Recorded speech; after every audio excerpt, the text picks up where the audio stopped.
let's look at some questions to prime your pump. There's over 180 questions in the little book.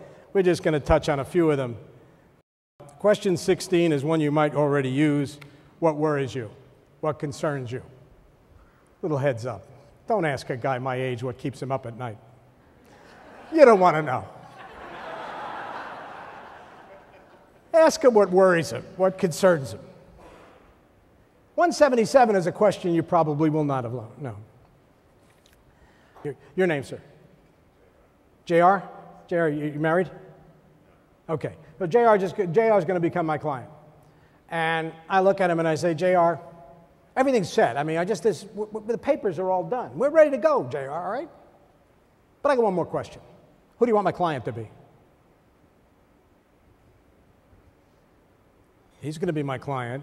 Who does I want my client to be? Me. I'm the only one in the room.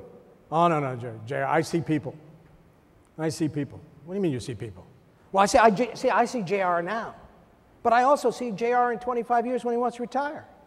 I see JR when he wants to maybe perhaps kids who he wants to send to school. Maybe he has a spouse at that point or somebody else he wants to leave money to. I see the potential for lots of people. And I want you to tell me if the chips are ever down and I need to stand and get in your face and stand in the door to protect my client, who you want my client to be. Now let's assume JR says it's me when I retire in 25 years. 2 years later, JR doesn't fund his pension plan. Ever happen? He had a couple of pressing things. He wanted a new kitchen and a Porsche. So he spends $150 doing it. He doesn't. $150,000. What did he just do to my client?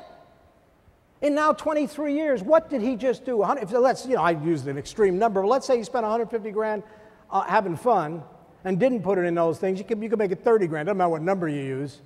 But it was 150 grand. How much did he just take out of that pension plan 23 years later? The answer is doesn't matter, but it's over $1 million, ain't it? It's a lot of money. And I look at him and say, JR, you can't do that to my client. What do you mean? I'm your client. He will have forgotten. No. You told me that you in now 23 years is my client. Let me show you what I did. You see, by getting them to tell you who the client is, you have the obligation and the responsibility and the right to call them on it.